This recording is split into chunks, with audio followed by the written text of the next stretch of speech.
समय आने पर ईसा प्रेरितों के साथ भोजन करने बैठे और उन्होंने उनसे कहा, मैं कितना चाहता था कि दुख भोगने से पहले पास्का का ये भोजन तुम्हारे साथ करूं, क्योंकि मैं तुम लोगों से कहता हूं, जब तक ये ईश्वर के राज्य में पूर्ण न हो जाए, मैं इसे फिर नहीं खाऊंगा। इसके बाद ईसा ने प्याला लिया, धन्यवाद की प्रार्थना पढ़ी और कहा, इसे ले लो और आपस में बांट लो, क्योंकि मैं तुम लोगों से कहता हूं, जब तक ईश्वर का राज्य ना आए, मैं दाख का रस फिर नहीं पीऊंगा। उन्होंने रोटी ली और धन्यवाद की प्रार्थना पढ़ने के बाद उसे तोड़ा और ये कहते हुए शिष्यों को दिया, ये मेरा शरीर है जो तुम्हारे लिए दिया जा रहा है, ये मेरी स्मृति में किया करो। इसी तरह उन्होंने भोजन के बाद ये कहते हुए प्याला दिया, ये प्याला मेरे रक्त का नूतन विधान है, ये तुम्हारे लिए बहाया जा रहा है। देखो, मेरे विश्वासघाती का हाथ मेरे साथ मेज पर है। मानव पुत्र तो जैसा लिखा है चला जाता है, किंतु धिक्कार उस मनुष्य को जो उसे पकड़वाता है। वे एक दूसरे से पूछने लगे कि हम लोगों में कौन ये काम करने वाला है। उनमें ये विवाद छिड़ गया कि हम में किसको सबसे बड़ा समझा जाना चाहिए। ईसा ने उनसे कहा, संसार में राजा अपनी प्रजा पर निरंकुश शासन करते हैं और सत्ताधारी संरक्षक कहलाना चाहते हैं, परंतु तुम लोगों में ऐसा नहीं है। जो तुम में बड़ा है वो सबसे छोटे जैसा बने, और जो अधिकारी है वो सेवक जैसा बने। आखिर बड़ा कौन है, वो जो मेज पर बैठता है अथवा वो जो परोसता है? वही ना जो मेज पर बैठता है। परंतु मैं तुम लोगों में सेवक जैसा हूं। तुम लोग संकट के समय मेरा साथ देते रहे। मेरे पिता ने मुझे राज्य प्रदान किया है, इसलिए मैं तुम्हें ये वरदान देता हूं कि तुम मेरे राज्य में मेरी मेज पर खाओगे, पियोगे और सिंहासनों पर बैठकर इस्राएल के 12 वंशों का न्याय करोगे। सीमोन, सीमोन, शैतान को तुम लोगों को गेहूं की तरह फटकने की अनुमति मिली है, परंतु मैंने तुम्हारे लिए प्रार्थना की है जिससे तुम्हारा विश्वास नष्ट ना हो। जब तुम फिर सही रास्ते पर आ जाओगे तो अपने भाइयों को भी संभालोगे।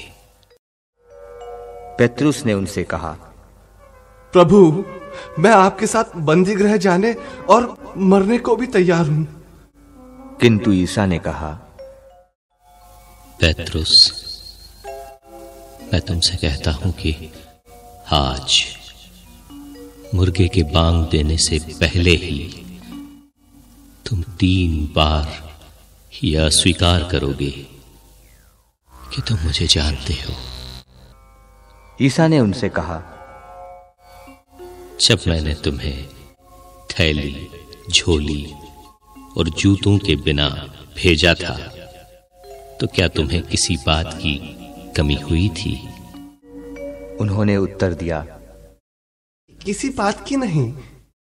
इस पर ईसा ने कहा, परंतु अब जिसके पास थैली है वो उसे ले ले, और अपनी झोली भी, और जिसके पास नहीं है वो अपना कपड़ा बेचकर तलवार खरीद ले, क्योंकि मैं तुमसे कहता हूं कि धर्म ग्रंथ का ये कथन मुझ में अवश्य पूरा होगा।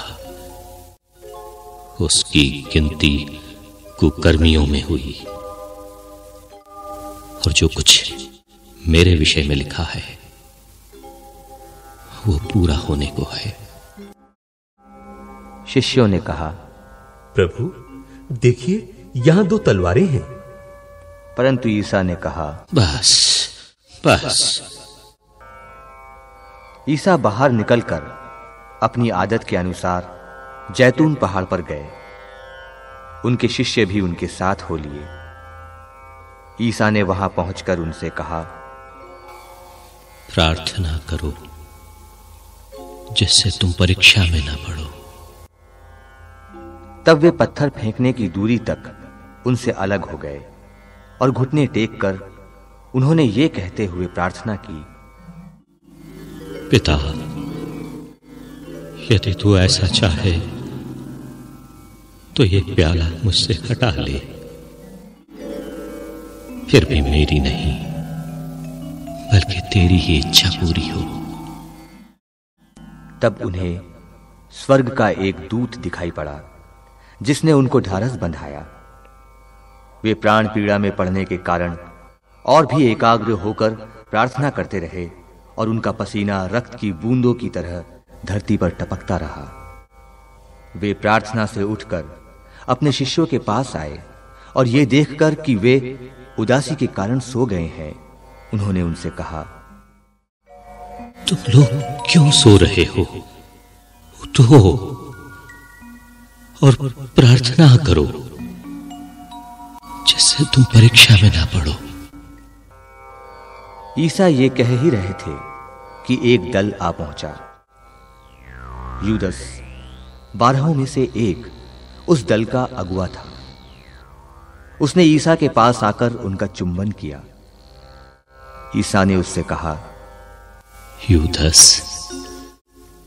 क्या तुम चुंबन देकर मानव पुत्र के साथ विश्वासघात कर रहे हो? ईसा के साथियों ने यह देखकर कि क्या होने वाला है उनसे कहा, प्रभु क्या हम तलवार चलाएं? और उनमें एक ने प्रधान याजक के नौकर पर प्रहार किया और उसका दाहिना कान उड़ा दिया। किंतु ईसा ने कहा, रहने दो, बहुत हुआ। और उसका कान छूकर उन्होंने उसे अच्छा कर दिया। जो महायाजक, मंदिर आरक्षी के नायक और नेता ईसा को पकड़ने आए थे, उनसे उन्होंने कहा, क्या तुम मुझको डाकू समझकर तलवारें और लाठियां लेकर निकले हो? मैं प्रतिदिन मंदिर में तुम्हारे साथ रहा और तुमने मुझ पर हाथ नहीं डाला, परंतु यह समय तुम्हारा है, अब अंधकार का बोलबाला है। तब उन्होंने ईसा को गिरफ्तार कर लिया और उन्हें ले जाकर प्रधान याजक के यहां पहुंचा दिया। पेत्रुस कुछ दूरी पर उनके पीछे पीछे चला। लोग प्रांगण के बीच में आग जलाकर उसके चारों ओर बैठ रहे थे। पेत्रुस भी उनके साथ बैठ गया। एक नौकरानी ने आग के प्रकाश में पेत्रुस को बैठा हुआ देखा और उस पर दृष्टि गड़ाकर कहा, यह भी उसी के साथ था। किंतु उसने अस्वीकार करते हुए कहा, नहीं भाई, मैं उसे नहीं जानता। थोड़ी देर बाद किसी दूसरे ने पेत्रुस को देखकर कहा, तुम भी उन्हीं लोगों में से एक हो। पेत्रुस ने उत्तर दिया, नहीं भाई, मैं नहीं हूं। करीब घंटे भर बाद किसी दूसरे ने दृढ़तापूर्वक कहा, निश्चय ही ये उसी के साथ था, ये भी तो गलीली है। पेत्रुस ने कहा, अरे भाई, मैं नहीं समझता कि तुम क्या कह रहे हो। वो बोल ही रहा था कि उसी क्षण मुर्गे ने बांग दी और प्रभु ने मुड़कर पेत्रुस की ओर देखा। तब पेत्रुस को याद आया कि प्रभु ने उससे कहा था कि आज मुर्गे के बांग देने से पहले ही तुम मुझे 3 बार अस्वीकार करोगे। और वो बाहर निकलकर फूट-फूट कर रोया।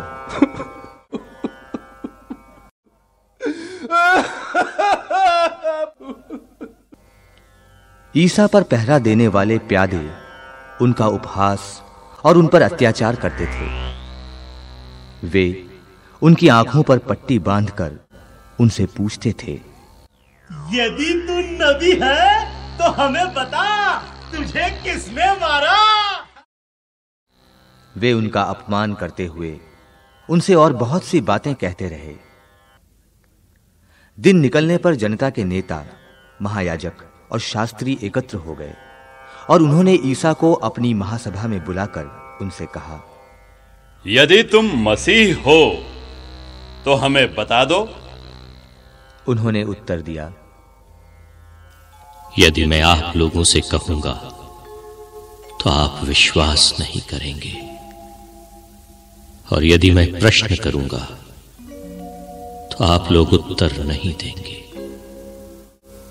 परंतु अब से मानव पुत्र सर्वशक्तिमान ईश्वर के दाहिने विराजमान होगा। इस पर सबके सब बोल उठे, तो क्या तुम ईश्वर के पुत्र हो? ईसा ने उत्तर दिया, आप लोग ठीक ही कहते हैं, मैं वही हूं। इस पर उन्होंने कहा,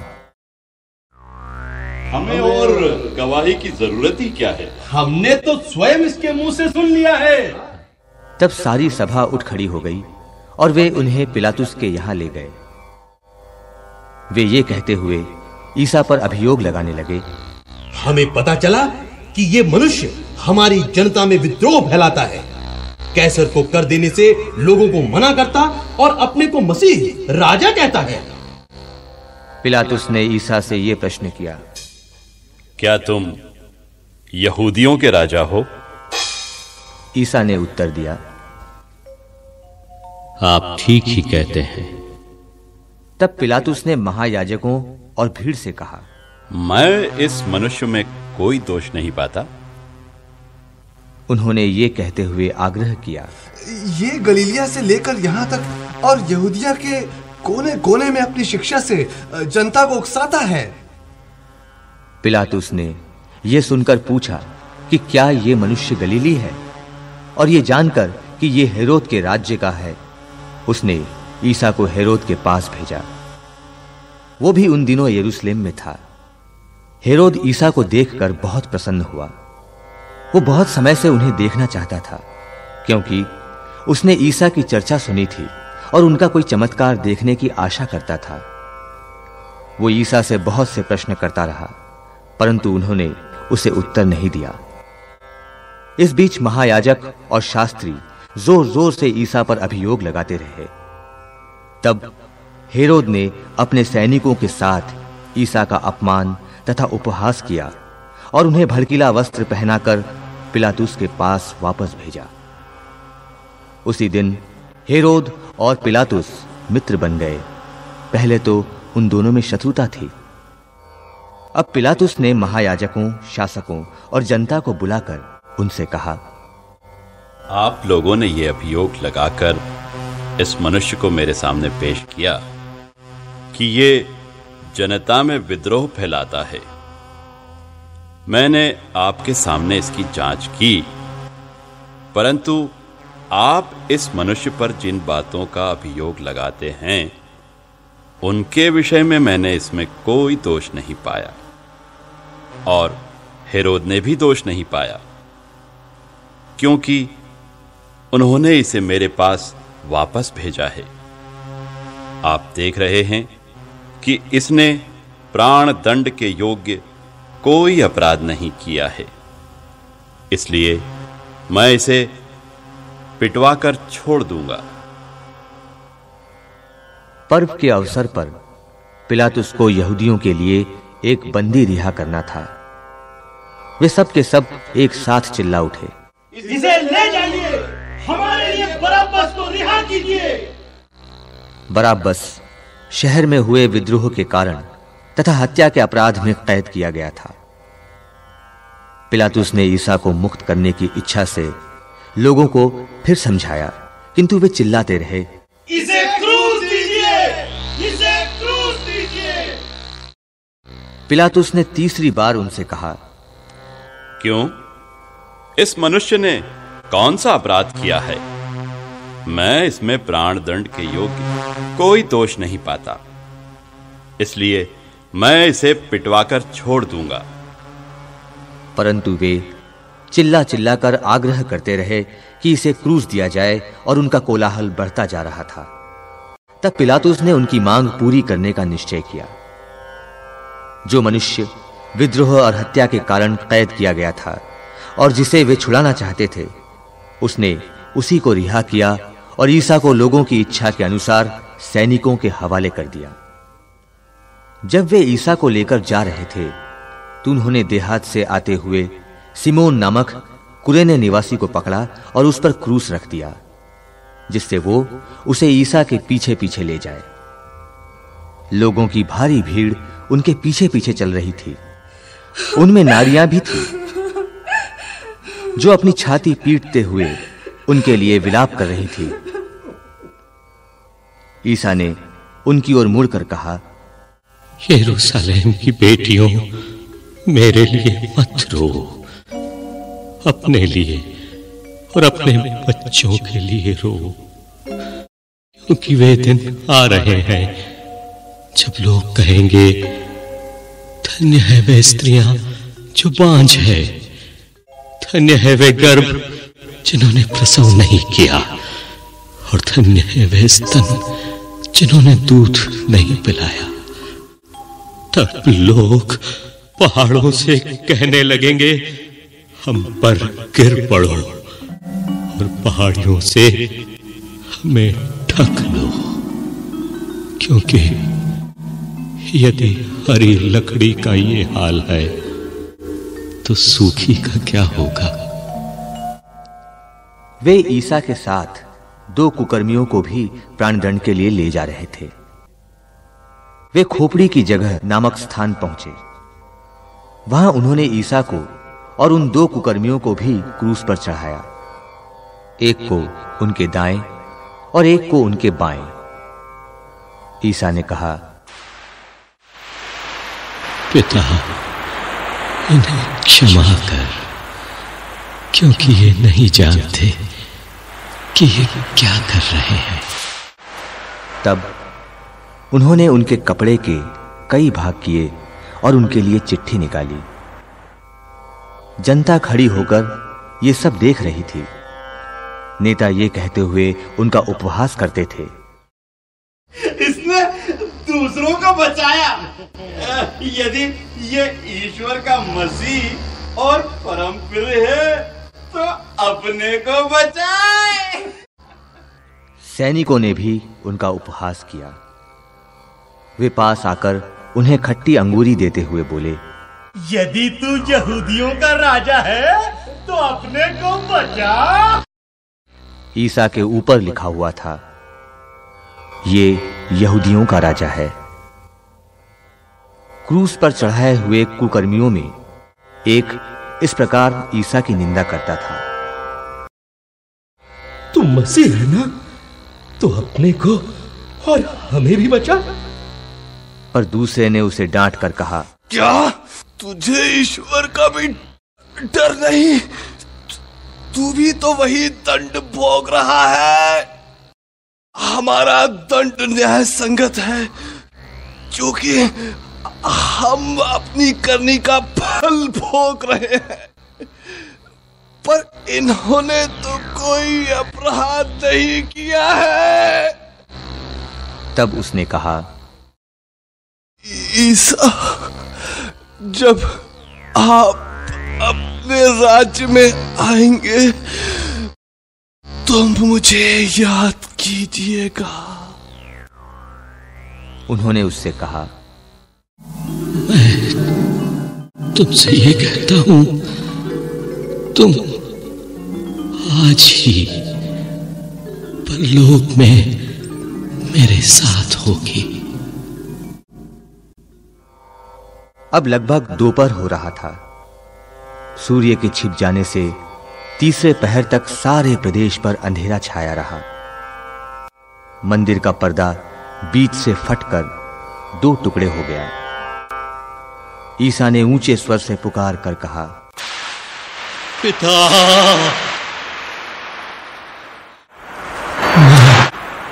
अपनी आत्मा को तेरे हाथ में सौंपता हूं। और ये कहकर उन्होंने प्राण त्याग दिए। शतपति ने यह सब देखकर ईश्वर की स्तुति करते हुए कहा, निश्चय ही ये मनुष्य धर्मात्मा था। बहुत से लोग ये दृश्य देखने के लिए इकट्ठे हो गए थे। वे सब के सब इन घटनाओं को देखकर अपनी छाती पीटते हुए लौट गए। उनके सब परिचित और गलीलिया से उनके साथ आई हुई नारियां कुछ दूरी पर से ये सब देख रही थी। महासभा का यूसुफ नामक सदस्य निष्कपट और धार्मिक था।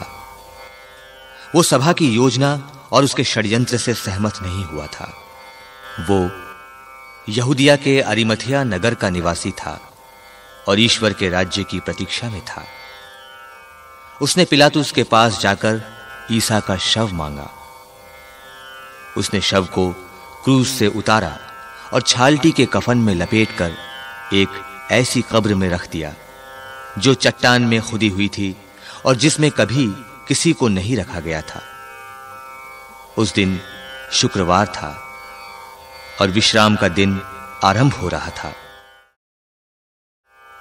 जो नारियां ईसा के साथ गलीलिया से आई थीं, उन्होंने यूसुफ के पीछे पीछे चलकर कब्र को देखा और यह भी देखा कि ईसा का शव किस तरह रखा गया है। लौटकर उन्होंने सुगंधित द्रव्य तथा विलेपन तैयार किया और विश्राम के दिन नियम के अनुसार विश्राम किया।